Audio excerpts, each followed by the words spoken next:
Buenos días, vamos a empezar la sesión de este miércoles y como cada trimestre toca esta la sesión a la nueva patológica. Tenéis todos los ponentes y secretarios, media hora, así que vamos a empezar con la sesión. Tatiana, adelante. Bueno, buenos días, mucho gusto. Mi nombre es Tatiana Porras, soy residente de Medicina Interna y a propósito de un caso vamos a presentar pérdida de peso, induración de la piel, coincidencia o relación.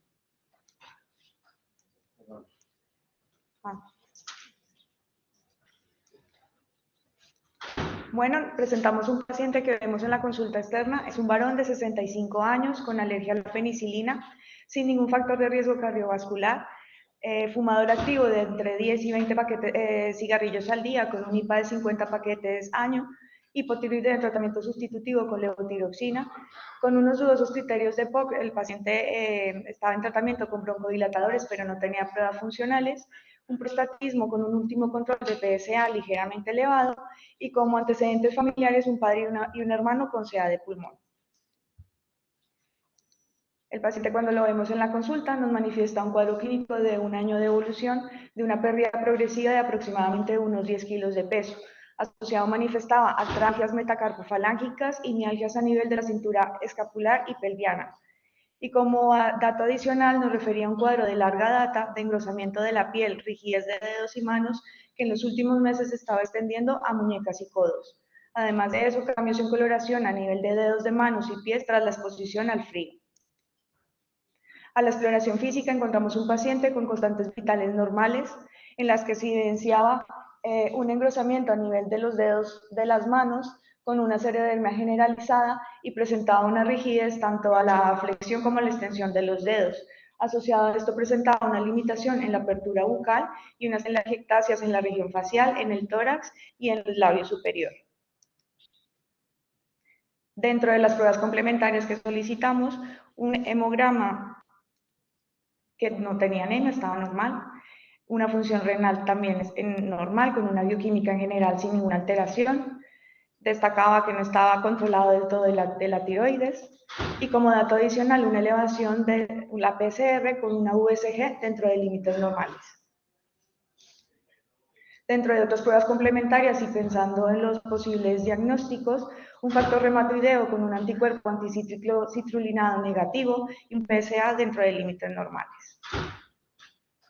Os presento aquí la radiografía de tórax tomada a través de la consulta para que os haga una imagen de la posible interpretación de la misma. Aquí está la lateral. Las explicaremos más adelante. Y por la sospecha diagnóstica solicitamos adicional un estudio de autoinmunidad en la que los anticuerpos antinucleares están positivos a un título alto, un patrón granular de 1 en 2560. Dentro de los otros anticuerpos, un anti-DNA que era negativo, los demás también negativos, y aquí destaco el anti-RP11, anti-RP155 y el anti-Q positivos, que los explicaremos más adelante. Y bueno, y en este punto nos hacemos una pregunta de probables diagnósticos de nuestro paciente y nos encontramos con estas tres probables patologías, quedándonos con una polimialgia reumática, una esclerosis sistémica o un síndrome paraneoplásico. Entender que la polimialgia reumática es una enfermedad inflamatoria que como afectación articular afecta principalmente hombros y caderas y se presenta con un dolor y rigidez al mismo nivel, generalmente en adultos mayores de 50 años y en el que característicamente hay una elevación de la VSG y de la PCR asociada a una anemia normocítica. En nuestro paciente cumplía tres de estas condiciones. En la esclerosis sistémica es una enfermedad autoinmune que afecta también varias articulaciones y en especial el tejido conectivo, presentándose a cualquier edad, siendo más común a nivel de los adultos con una relación 4:1 a nivel de mujeres. Característicamente con un engrosamiento de la piel, un fenómeno de Raynaud y un dolor articular, y en el que los anticuerpos están positivos, los anticuerpos antinucleares. Importante aquí que pueda afectar órganos internos tales como los pulmones, los riñones y el corazón. Y los síndromes paraneoplásicos, pues es Una patología asociada básicamente a tumores cuya presentación tanto a nivel articular como en síntomas son variados y generalmente están asociados al tipo de tumor, presentando diferentes marcadores que pueden estar positivos también dependiendo del tumor asociado y que las complicaciones se van a relacionar directamente con la patología subyacente.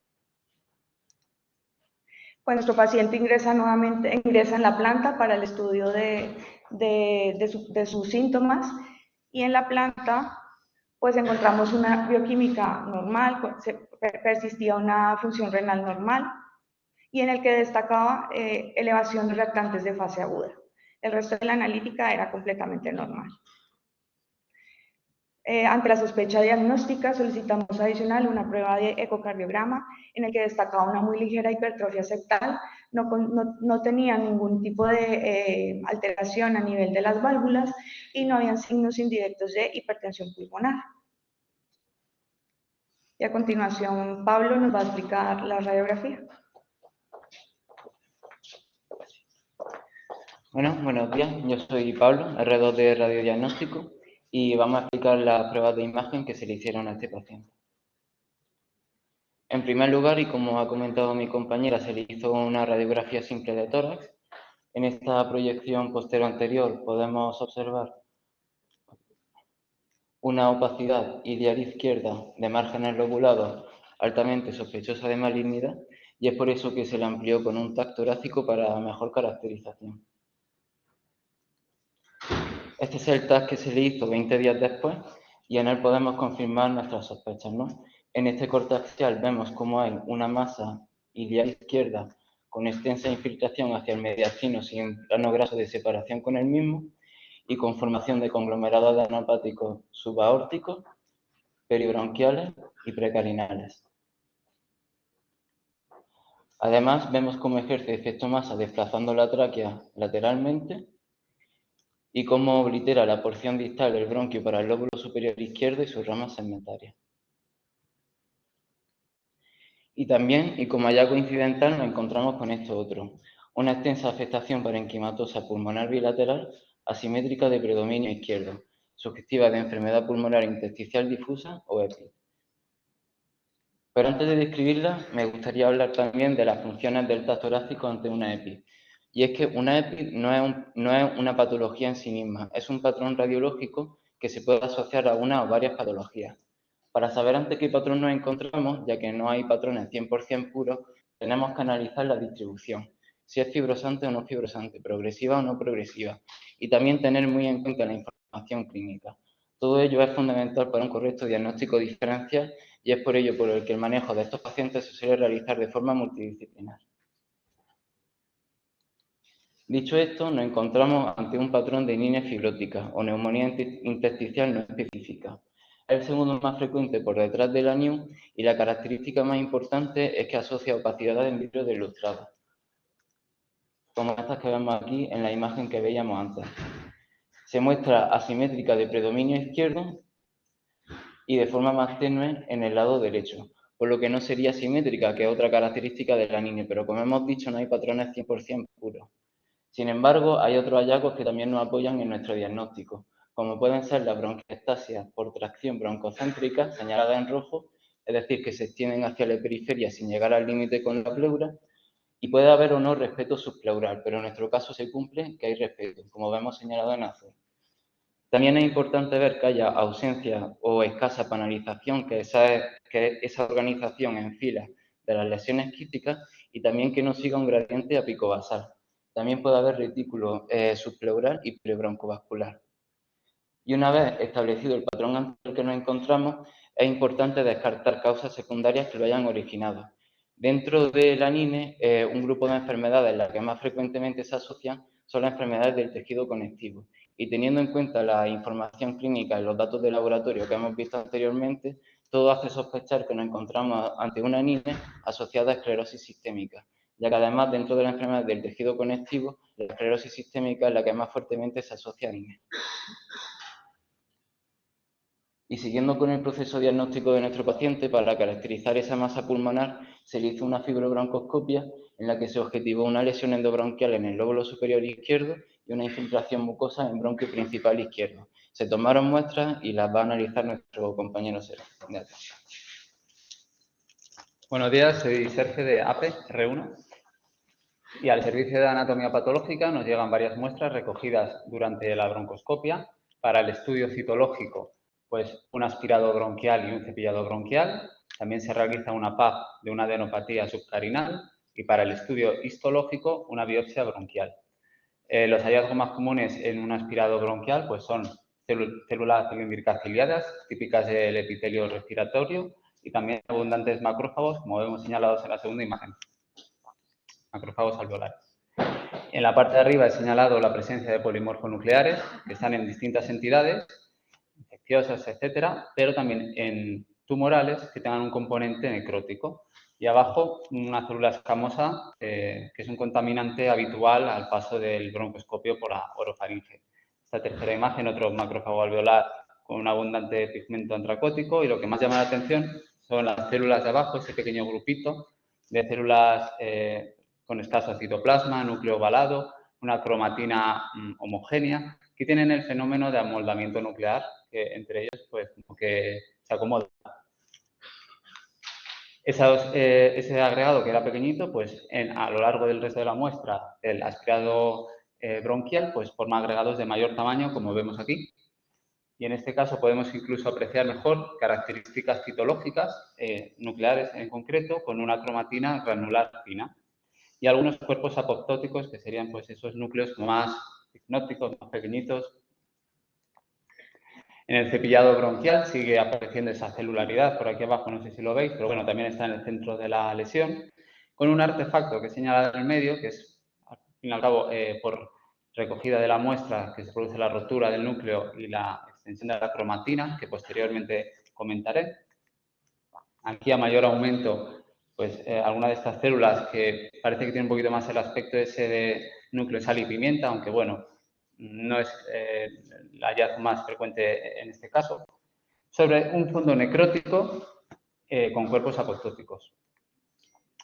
En la PAP de la adenopatía subcarinal, pues aparte de los linfocitos, hemos visto también celularidad sospechosa y además actividad mitótica, como se señala en la parte de arriba. Todo esto pues sobre ese fondo necrótico. A mayor aumento, pues podemos coger como referencia de las células sospechosas su tamaño, sería de 2 a 3 veces la de un linfocito normal, que tienen el fenómeno que ya he dicho de amoldamiento nuclear, y en el resto de imágenes pues señalo actividad mitótica, algunas mitosis. Finalmente, para el estudio de la muestra está el material histológico con la biopsia bronquial, se recuperaron numerosos fragmentos. Y en este caso podemos ver cómo el epitelio respiratorio tapiza un fragmento de tejido conjuntivo. Ese tejido conjuntivo está infiltrado por una celularidad que está muy artefactada. No podemos decir muchas características citológicas, pero este artefacto, sin embargo, al igual que hemos visto en el cepillado bronquial, es un hallazgo característico de algunas entidades. Realmente es un artefacto que se produce, como he dicho, por coger la muestra. Pues imaginemos que estas células neoplásicas son como globos llenos de cromatina que se rompen y dispersan la cromatina. Pues eso es lo que estamos viendo y eso es típico de los carcinomas de células pequeñas, los neuroendocrinos, ¿de acuerdo? Entonces, buceando un poquito más en la muestra, he encontrado unas células que se apartaron del material del broncoscopio. Y bueno, vemos que tienen un citoplasma escaso con esos núcleos ovalados, un fenómeno de amoldamiento nuclear y una cromatina granular final. Otro fragmento con el mismo infiltrado. Con todo ello, la sospecha principal es la de, dentro de las neoplasias neuroendocrinas, la de un carcinoma de células pequeñas o un microcítico o ATCEL. También hay que tener en cuenta otras entidades que pueden dar imágenes similares, por ejemplo, la hiperplasia de células basales en condiciones reactivas. Podemos ver estos agregados también de células pequeñas, pero que no van a tener las características citológicas del neuroendocrino y tampoco van a expresar marcadores neuroendocrinos. En caso de linfoma, pues las células van a ser más discohesivas, ¿no? Van a formar esos agregados y tienen características nucleares propias y además se pueden encontrar agregados linfoglandulares. Luego, en el carcinoma neuroendocrino de células grandes, pues la verdad que se ve bastante distinto porque tienen un citoplasma más amplio y además el núcleo es distinto con nucleolos bastante marcados. Y siempre considerar la posibilidad de que pueda ser una metástasis, que ahí tendríamos que tirar de otros marcadores y también de datos clínicos. Por lo tanto, dentro de la batería típica que hay para caracterizar lesiones pulmonares neoplásicas, pues centrándonos en la sospecha diagnóstica, pues pediríamos sobre las muestras que tenemos marcadores inmunohistoquímicos de neuromarcadores, o sea, de neuroendocrinos, como el CD56, la cromogramina y la sinaptofisina. La inmunocitoquímica, pues vemos que fue positiva para CD56, que es una tinción citoplasmática granular que vemos marroncilla. Y en el caso de la inmunohistoquímica sobre la biopsia bronquial, pues vemos que hubo positividad para 2 marcadores neuroendocrinos. La cromogramina fue negativa. Ya hemos visto que esta neoplasia pues, tiene una diferenciación neuroendocrina, que también en el cepillado bronquial había bastantes mitosis. En la PAF, perdona, también lo hemos visto en el cepillado, pero sobre todo en la PAF. Y bueno, lo ideal sería valorar sobre la biopsia bronquial la cantidad de mitosis que hay para la clasificación de la neoplasia neuroendocrina, pero hemos visto que está muy artefactada. Entonces, como marcador subrogado tenemos el Ki67, que es un marcador de índice de proliferación celular, que como vemos tiñe la mayoría de las células neoplásicas de marrón. Entonces, estamos ante una neoplasia con un índice proliferativo muy alto. Con todo ello, englobándolo, pues el diagnóstico que se emite por AP sería el de un carcinoma de células pequeñas de pulmón. Y a continuación, Tatiana va a realizar un resumen de lo que tenemos hasta ahora. Bueno, y un poco en resumen de este paciente, pues tenemos un paciente varón de 65 años que tiene factores de riesgo por tabaquismo activo, un antecedente familiar de un padre y un hermano con UCA de pulmón, en el que tiene características clínicas de endurecimiento de la piel de los dedos de ambas manos, además de un endurecimiento de esos dedos con asociación de telangiectasias y la presencia de anticuerpos específicos presentes y positivos, además de una enfermedad pulmonar intersticial a través de todas las pruebas que hemos realizado, característicamente un fenómeno de Raynaud. Con estos datos, los hallazgos de la radiografía, la confirmación a nivel del TAC y el hallazgo a nivel de la fibrobroncoscopia, nos quedamos con un diagnóstico final de una esclerosis sistémica con afectación pulmonar intersticial tipo NINE y un carcinoma microcítico de pulmón. Y a continuación, miren, compañera, dar al tema. Bueno, yo soy Miren, R4 de Medicina Interna, y yo quería hablar un poquito de la esclerosis sistémica, ¿vale? Decir que es un trastorno autoinmune del tejido conectivo que deriva en un endurecimiento de la piel y a fibrosis en determinados órganos. Se da a través de 3 procesos fundamentales, que son el daño vascular, la activación del sistema inmune, tanto innato como adaptativo, y esto termina derivando en una fibrosis de los tejidos. Predomina en mujeres en una relevancia de 4:1 con respecto a los hombres, y se puede clasificar en localizada, en esclerodermia localizada, que tiene una prevalencia menor, entre 1 a 9 personas de cada 100.000 habitantes, y una esclerosis sistémica, que prevalece de 1 de cada 6.500. Y a su vez, la esclerosis sistémica se puede dividir en cutánea difusa, cutánea limitada, o sistémica limitada o sin esclerodermia. La etiología que se ha estipulado para esta alteración del tejido conectivo, que finalmente es una sobreproducción del colágeno, sería por fenómenos autoinmunes relacionado con la exposición a sustancias tóxicas y en ocasiones síntomas paraneoplásicos. La esclerodermia localizada, pues como su nombre indica, está localizada a nivel cutáneo, únicamente se da a ese nivel la fibrosis. Inicialmente se puede manifestar como una zona de piel endurecida y seca, predominantemente a nivel de manos, piernas, cara y brazos, pero luego puede evolucionar a formas más características como son la morfea, que las solemos encontrar más en adultos, que son placas ovaladas con un centro blanquecino y un reborde violáceo, o la esclerodermia lineal, que se da más en niños y adolescentes, que generalmente son bandas anchas infiltradas al tacto que suelen extenderse a tejido subcutáneo y pueden llegar a afectar el músculo. Esto lo digo porque es importante luego también en la valoración del crecimiento del niño, porque puede dar lugar a atrofia muscular. El diagnóstico es mayoritariamente clínico, aunque es verdad que la biopsia cutánea pues, nos puede ayudar a confirmarlo. Desgraciadamente, bueno, pues, y luego, pues, sobre todo, incidir en el hecho de que nos asocia al fenómeno de Raynaud. El tratamiento suele ser sintomático con corticoides y o inmunosupresores según las manifestaciones y la afectación y la limitación que tenga. Y luego ya lo que yo quería entrar un poquito más, que es la esclerosis sistémica, que es afectación, un trastorno generalizado de vasos de pequeño calibre y tejido conectivo, del tejido conectivo. Como hemos dicho, pues se caracteriza por fibrosis y obliteración vascular, puede ser tanto a nivel de la piel como de los órganos, y según un poquito su evolución se puede limitar en cutánea limitada, cutánea difusa o lo que hemos dicho, limitado sin esclerodermia. La cutánea limitada se va a dar sobre todo manos, caras, pies y antebrazos, que es un poquito la afectación que tenía nuestro paciente, suele tardar años, que aunque creo que Tatiana no lo ha dicho, nuestro paciente llevaba ya con clínica bastante tiempo, aunque no se había diagnosticado hasta que vino a la consulta con nosotros. Luego, son manifestaciones frecuentes las telangiectasias, que también las teníamos presentes, y las esclerodactilias. Esto es importante también porque hay que tener por el riesgo de que pueden tener de necrosis. Y luego la cutánea difusa, que es una afectación generalizada, generalmente de evolución rápida, y en lo que es frecuente encontrar es la hipomotilidad digestiva, generalmente en forma de reflujo gastroesofágico o disfagia, y la fibrosis pulmonar. Y luego la limitada, que vamos a tener afectación visceral, pero no afectación cutánea. Muy característica de la esclerosis sistémica el fenómeno de Raynaud, que suele ser el primer signo de enfermedad y estar presente en todos nuestros pacientes. Es frecuente una alteración de la motilidad esofágica, como ya he dicho, pero sobre todo en la cutánea difusa. Los criterios diagnósticos de la esclerosis sistémica se va a hacer a través de los criterios de Euler de 2013, que se van a basar principalmente en la clínica, que ya hemos explicado, la capilaroscopia, que además en la esclerosis sistémica es uno de los lugares en los que está mejor definida, que nos va a permitir valorar las anomalías microvasculares a nivel de leche húmeda. Hay 3 patrones diferentes según Cutolo, que puede ser según el patrón Tremblano, en el que vemos que hay poco capilar aumentado, poca microhemorragia y no hay una pérdida de la organización a nivel ungueal. Un patrón activo en el que ya encontramos pues, mayor macrovascularización, microhemorragias abundantes, una pérdida moderada de capilares y están empezando también a desorganizarse. Y luego ya un patrón tardío en el que ya no vemos tanto capilar gigante, tanta microhemorragia, pero sí vemos mucha pérdida de capilar, muchas áreas avasculares y que está muy desorganizado. También es importante la autoinmunidad, sobre todo, esto ya lo explicará un poquito más adelante Laura, pero sobre todo quería centrarme en el anticentrómero, en el antitopoisomerasa 1 y en el anti-RNA primerasa 3.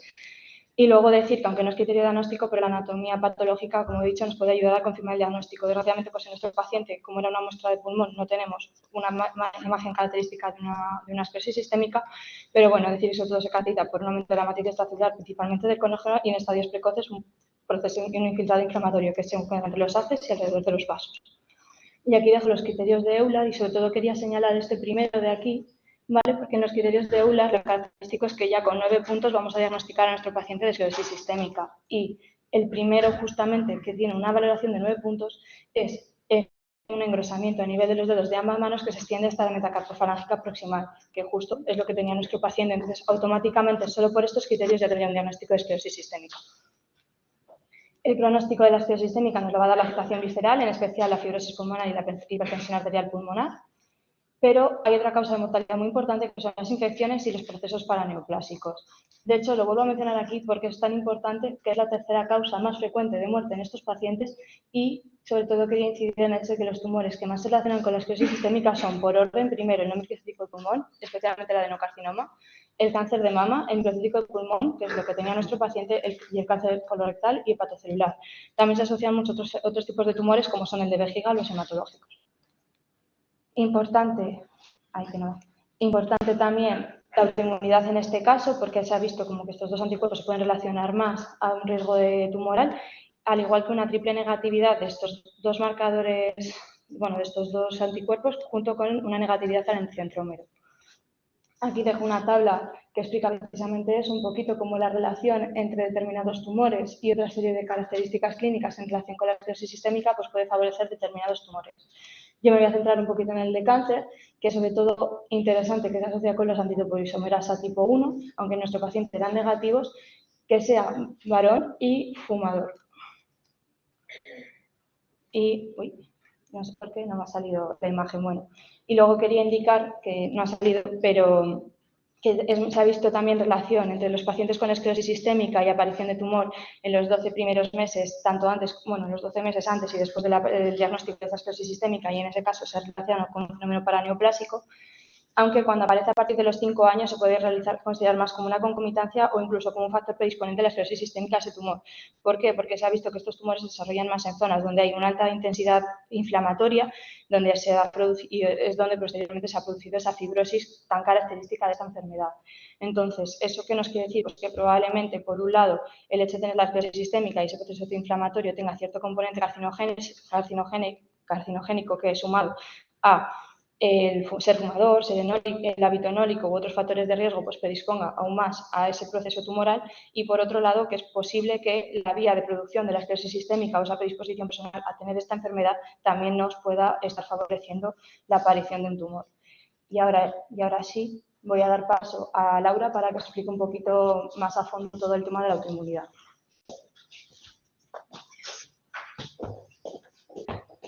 Bueno, yo soy Laura, R3 de Bioquímica Clínica, y voy a continuar un poco con la revisión que estaba haciendo mi compañera de la esclerosis sistémica. Bueno, pues tal y como veníamos hablando, se emplean los criterios de Euler para llevar a cabo la clasificación de nuestro paciente de si tiene esclerosis sistémica o no, y dentro de estos criterios pues se engloban los diferentes ítems que son los que ya se han comentado. Si nos fijamos, uno de los ítems es la presencia de autoanticuerpos asociados a esclerosis sistémica, que como podemos ver tiene un peso que no es para nada despreciable. Por eso me parecía bastante importante explicar los diferentes autoanticuerpos que se pueden asociar a esta enfermedad y los diferentes patrones que están implicados y la diferencia que existe entre ellos. Con el traslado al nuevo hospital, nosotros, aparte de incorporar nuevo equipamiento y hacer varias mejoras en la sección, una de ellas es la incorporación de la clasificación oficial de estos patrones ANA, que es la que se encuentra representada en esta diapositiva.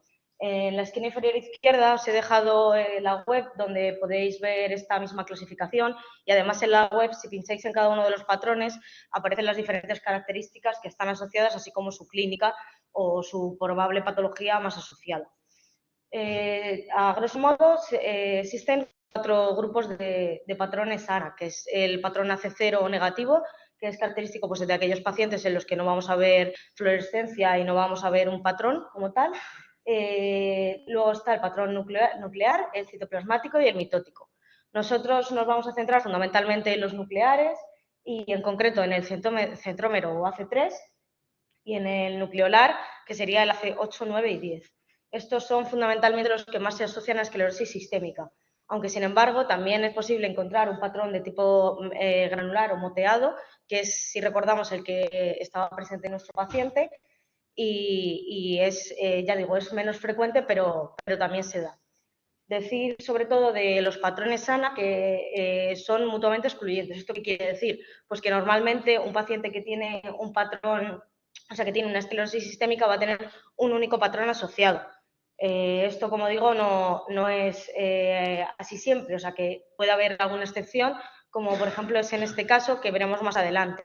También es posible que tenga un único patrón y que esté a títulos muy altos, y al estar a títulos muy altos la fluorescencia es tan alta que puede llegar a enmascarar el patrón que tenemos debajo. Además, estos patrones son invariables. ¿Esto qué quiere decir? Pues que van a mantenerse detectables e invariables durante todo el curso de la enfermedad. Además, van a ser independientes del tratamiento. Esto es importante, ya que quiero destacar que el título del patrón, así como el patrón, no va a servirnos de seguimiento de la enfermedad, pues se van a mantener, ya digo, invariables y constantes durante todo el curso de la enfermedad. Dentro de los anticuerpos que se asocian a esclerosis sistémica, podemos dividirlos en 2 grandes grupos: aquellos que son específicos de la enfermedad y aquellos que están asociados. Los anticuerpos asociados son aquellos que están presentes en esta enfermedad, pero que también pueden estar presentes en otras enfermedades, como por ejemplo el ROI y el LA, que están presentes en el síndrome de Sjögren. Dentro de los anticuerpos específicos, pues los podemos dividir a su vez en aquellos que son característicos de una esclerosis sistémica de tipo limitada, los que están más asociados a una esclerosis sistémica de tipo difusa y aquellos que pueden encontrarse en ambos casos. Como decía, uno de los patrones que más está relacionado con la esclerosis sistémica es el patrón centrómero AC3, que como su propio nombre indica, es característico del anticuerpo anticentrómero. Nosotros, para evaluar los patrones, lo hacemos en una placa en la que tiene dos pocillos. Uno de los pocillos va a tener células 2010, que son células epiteliales humanas, y en el otro pocillo vamos a tener las células de hígado de primate. De tal manera que cuando reaccionan con el suero del paciente, en caso de ser positivo, pues va a emitir una fluorescencia, que es la que veis aquí. En el caso del centrómero se caracteriza por tener una fluorescencia en los centrómeros y además tiene las mitosis positivas, y algo muy característico de este patrón es que tiene las mitosis en cremallera, que se llama, que es lo que se encuentra ahí remarcado. Y en el hígado pues igual se verían los centrómeros en forma de agrupaciones, como podéis ver. Otro de los patrones es el patrón de tipo nucleolar, AC8910, que bueno, es característico de los anticuerpos que veis aquí marcados, y los más frecuentes es el anticuerpo anti-PMSCL y el anticuerpo U3-RNP. Dentro de este patrón, pues destaca que la fluorescencia se va a dar en este caso en los nucleolos, y además una característica diferencial con respecto al patrón anterior es que las mitosis en este caso van a ser negativas. Y bueno, en el hígado vamos a ver este patrón, viéndose fluorescencia también en los nucleolos en forma de puntos discretos. Por último, el patrón moteado o AC45, que es el que tenía nuestro paciente, pues es propio de varios anticuerpos, y entre ellos voy a destacar pues los que estaban presentes en nuestro paciente, que es el anti-Q y el anti-RNA polimerasa de tipo 3. Este patrón se caracteriza por tener un aspecto bastante granular, como podéis ver en las células, y además presenta también unas mitosis negativas como el patrón anterior. Y en el caso del hígado veríamos un hígado que es bastante homogéneo. También el ROI y el LA, que son los que he mencionado anteriormente, que son asociados, tendrían este patrón. Y bueno, ¿cómo trabajamos nosotros desde el laboratorio? Pues a nivel interno y de forma general, nosotros tenemos un protocolo interno, que es el que os he dejado aquí resumido. Desde Mabrino podéis pedir vosotros dos tipos de pruebas que son las vías de entrada a nuestro sistema informático, por así decirlo, que es el screening de ENAS o bien la inmunofluorescencia indirecta. Normalmente la inmunofluorescencia indirecta está indicada en los casos en los que exista una alta sospecha diagnóstica. En el caso de que esto no sea así, o que pueda existir alguna duda por estar haciendo un diagnóstico diferencial, pues estaría más indicado un screening. Entonces, de tal manera que en función de la vía de entrada que tenga el paciente, pues se van a ir haciendo una serie de pruebas que, dependiendo de su resultado, pues iremos ampliando nosotros más o menos pruebas. En el caso de nuestro paciente en concreto, entró por vía screening de ENAS, que están incluidos los anticuerpos que veis en la esquina superior izquierda, y el resultado del screening fue positivo. Ante este resultado, por protocolo, nosotros ampliamos la inmunofluorescencia indirecta, que, como bien han mencionado mis compañeros anteriormente, dio un patrón granular a títulos bastante altos, y las imágenes del paciente que nosotros pudimos ver a título de patrón son las que veis en la diapositiva. Un aspecto bastante granular, como decía, y un hígado bastante homogéneo. Si recordamos, esto es característico de varios anticuerpos, entre ellos los que os he dejado aquí, y bueno, recordar que entre ellos es la anti-RNA polimerasa de tipo 3, que es el que tenía el paciente, y el anti-Q, que también estaba positivo. En el caso del hígado, cabe destacar que se insinuaba un cierto patrón nucleolar, que a pesar de no ser característico ni del Q ni del anti-RNA polimerasa de tipo 3, sí que es posible que tenga un cierto componente de tipo ARN polimerasa de tipo 1, que sí que se correspondería con este patrón de tipo nucleolar. ¿Por qué este patrón no se visualizaría en las células de PTOS? Pues básicamente porque el título que tiene de patrón moteado es tan alto que la fluorescencia tapa el segundo de los patrones que sí que podemos ver en hígado. Entonces, al salir un screening positivo, ampliamos los ENAS individuales. No ampliamos todos los ENAS, ampliamos los ENAS de forma dirigida. En este caso, ampliamos los ENAS que más se relacionaban con la esclerosis sistémica, ya que la sospecha diagnóstica nos indicasteis que se sospechaba de esta patología, y además en concordancia con el patrón granular que concordaba con la sospecha diagnóstica. Sin embargo, los ENAS individuales salieron negativos. Entonces, como nosotros sospechábamos que algo debía de tener el paciente, decidimos ampliar un inmunoblot de esclerodermia. ¿Por qué ampliamos el inmunoblot de esclerodermia? Pues porque hay ciertos anticuerpos que están presentes en este inmunoblot, que se pueden detectar y que no se detectan en los ENAS individuales porque no están disponibles para realizarlos por esta técnica. El resultado del inmunoblot fue el siguiente. dando positivos los anticuerpos anti-Q y el anti-RNA polimerasa de tipo 3, que es el RP155 y el RP11. El anti-Q, como decía, es específico de la enfermedad, pero bastante menos que el anti-RNA polimerasa de tipo 3. Que, bueno, como decía, pues es el RP155 y el RP11 los que se asocian con, o sea, los que son de ARN polimerasa de tipo 3. Como bien hemos ido hablando a lo largo de la sesión, parece que existe una relación bastante estrecha entre el cáncer y la esclerodermia. Tanto es así que son múltiples estudios los que han estudiado esta relación. En esta gráfica de aquí podéis ver, por ejemplo, la relación temporal que existe entre el diagnóstico de esclerosis sistémica y de cáncer. A la izquierda del cero tendríamos los valores de cáncer en los que, o sea, los valores en los que el diagnóstico de cáncer precedió al de esclerosis, y a la derecha justamente al inverso. Tal y como decía, los anticuerpos que más se asocian a esclerosis sistémica son el centrómero, la RNA polimerasa de tipo 3 y la topoisomerasa 1 o SCL70, que a su vez en los tres casos se ha asociado una relación temporal entre el diagnóstico de cáncer y la esclerosis. Sin embargo, como podemos ver en las gráficas, la relación que existe entre la RNA polimerasa 3 y, por tanto, en la presencia de esclerosis y el diagnóstico de cáncer es una relación bastante estrecha. Como podéis ver, los puntos están muy juntos y, por tanto, podríamos decir que ante la presencia de un anticuerpo anti-RNA polimerasa de tipo 3 con signos de esclerodermia, pues creo que deberíamos de pensar por lo menos en la posibilidad de que el paciente tuviera un fenómeno paraneoplásico. Y bueno, tanto es así que se han empezado a plantear ciertos protocolos diagnósticos de esclerodermia, en los cuales se incluye la determinación de ciertos marcadores bioquímicos. Entre ellos, pues por ejemplo, la anti-RNA polimerasa de tipo 3 se consideraría un signo de alarma, y también se están empezando a solicitar otros marcadores tumorales, como por ejemplo el PSA y el CA125, por poneros un ejemplo. Y nada, ya vamos a concluir la sesión con mi compañera.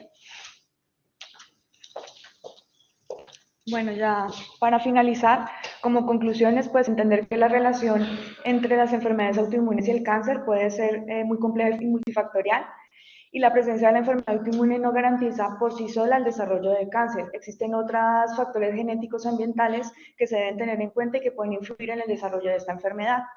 Diferentes estudios han demostrado que existe un riesgo elevado de presentar cáncer en los pacientes con esclerosis sistémica, si se compara con la población en general, siendo este riesgo mayor si el paciente es varón, si tiene una clínica larvada o tardía, y si está asociado a ciertos factores de riesgo, como en el caso de nuestro paciente, el ser fumador.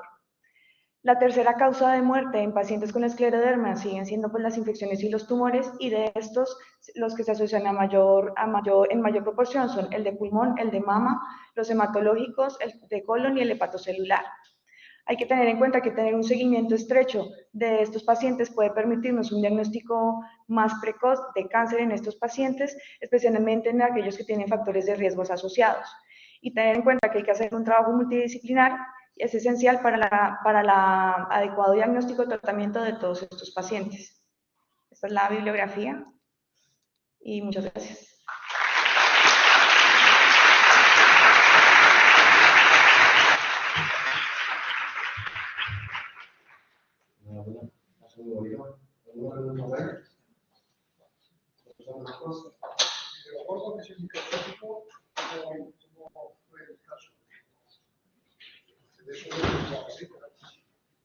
¿De? Bueno, pues nuestro paciente finalmente termina la planta de oncología, se inicia tratamiento con quimioterapia con etoposide y cisplatino, y en este momento lleva 2 ciclos del tratamiento.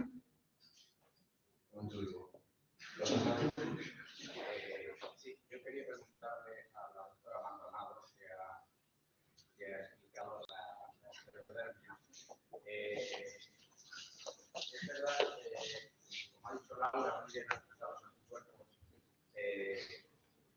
la presencia del RP155 y el RP11 es altamente sugestivo. 30% de los pacientes que tienen esclerodermia con anticuerpos tienen, en este caso, una pasa con estas esclerodermias después del tratamiento del tumor? ¿Evolucionan como las esclerodermias clásicas o tienen una evolución diferente? Pues la verdad que no lo sé.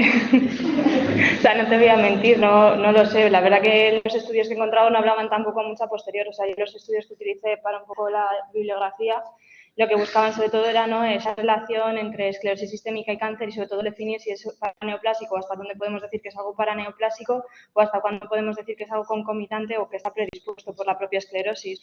Entonces, este paciente es verdad que traía clínica ya de mucha data de evolución, de datos de endurecimiento a nivel de manos y de codos y de los dedos y demás, y junto con el Raynaud, entonces es posible sospechar que, aunque es verdad que tiene una versión de esclerodermia que asocia alto riesgo paraneoplásico y que puede ser que en parte se haya favorecido el desarrollo de la misma por este fenómeno paraneoplásico, pero ya presentaba datos previos de esclerosis, entonces es probable que sea un poco un conjunto medio. Además, es lo que he dicho antes, hay muchos estudios que dicen que probablemente el factor que predispone a estas neoplasias puede ser que es que haya mucha concomitancia entre la predisposición a unos determinados tipos de cáncer y al padecer la esclerodermia. Entonces, yo creo que es un poquito difícil. Sería, yo creo, poner en tratamiento y ver cómo evoluciona, pero este paciente en concreto yo creo que es que ya traía la esclerosis sistémica puesta de casa. Yo creo que con la presencia de estos anticuerpos, el caso es muy sugestivo de que el tumor sea lo primero en este caso. Pero es que tiene una aquí bastante llamativa, eso no se hace en 2 minutos. Y el señor cuenta lata, años, 10 años o 15 años del fenómeno de Raynaud, de duración de la piel y tal. Yo creo que la esclerosis sistémica por lo primero y el cáncer ha debutado después, porque si no, no puedes explicar ese PIB, no puedes explicar todo lo que nos contó, la ostomía de la boca, que le costaba desmayar, la induración de las manos, o sea, él decía que le parecía normal que como trabajaba en el frío y tal, pues que si tuviera la piel dura y que tuviera las fenómenos de Raynaud le resultaba una cosa normal. Entonces, yo creo que lo primero ha sido la esclerosis sistémica y con la presencia de esos dos anticuerpos que tenía, que son muy de paraneoplásico. Pero si no tuvieras a lo mejor previamente el dato que nos cuenta él y la clínica que él requiere, pues yo creo que en este terreno, por lo que hemos revisado, hay todavía mucha incertidumbre. Y luego, sobre todo, porque la inflamación que tiene la esclerosis sistémica también es un proceso inflamatorio el tener también un tumor, ¿no? Entonces, esas dos cosas, la inflamación que concomitamos, a lo mejor precipita desarrollar a lo mejor más la esclerosis sistémica. Pero sobre todo es que es muy llamativa la EPI que tiene. Fumaba, decía que se fatigaba algo, pero claro, no sé cuánto puede ser del tabaco, cuánto podría ser ya de lo que estaba desarrollando en el pulmón. Y eso que creo que es un poco además. Si lo tuviese desde hace tanto tiempo, hubiese dado clínica anteriormente. Claro, porque estas esclerodermias paraneoplásicas suelen ser afectación en la piel, fundamentalmente. Suele tener poca afectación. Yo le pregunto al radiólogo, ese patrón que tiene, no puede ser una climatología. No. De todas maneras, sí es verdad, como tú dices, que la piel se la acentuó mucho en cosas de 6 meses. O sea, él siempre necesita las manos rígidas, las manos duras, y ya hasta el codo como muy acelerado, por la descamación que a veces se la genital. Y a lo mejor sobre lo que ya él tenía de base, pues se acentuó más por eso de paraneoplásico. O sea, una combinación.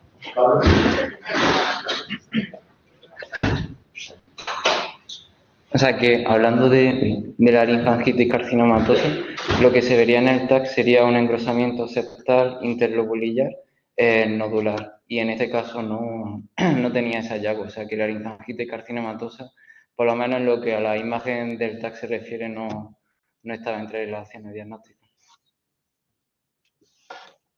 ¿Alguna pregunta más? Una última, solamente. Cuando tenemos que estudiar esclerosis sistémica, han dicho antes que hay un periodo de 5 años donde puede aparecer el tumor, con las secundarias, las esclerosis asociadas. Durante esos 5 años, en consulta, entiendo que se hace un screening anual, se busca activamente patología neoplástica. En principio habría que hacerlo, a ver, igual no activamente, pero sí estar atento a las posibles señales, porque se ha visto una alta relación entre un 30% más de los pacientes, un poco dependiendo del área geográfica, pueden llegar a desarrollar cáncer una vez que han debutado con una esclerosis sistémica. Lo que he dicho, que ya si sea para neoplásico, que generalmente se da en los primeros 12 meses, tanto antes como después del diagnóstico, como ya si sea algo asociado a la enfermedad, que antes se da a partir de los 5 años, pues es difícil decirlo, pero en principio habría que buscarlo porque tiene muchísima relación. Y ya digo, que no se sabe muy bien si es porque una cosa favorece la otra o si es porque es que tienen mecanismos de acción comunes que favorecen ambas. Bien. Muchas gracias por este tema. Con el equipo, pues estas cosas tan chulas, enhorabuena. Y el resto, gracias por venir. Nos vemos la semana que viene.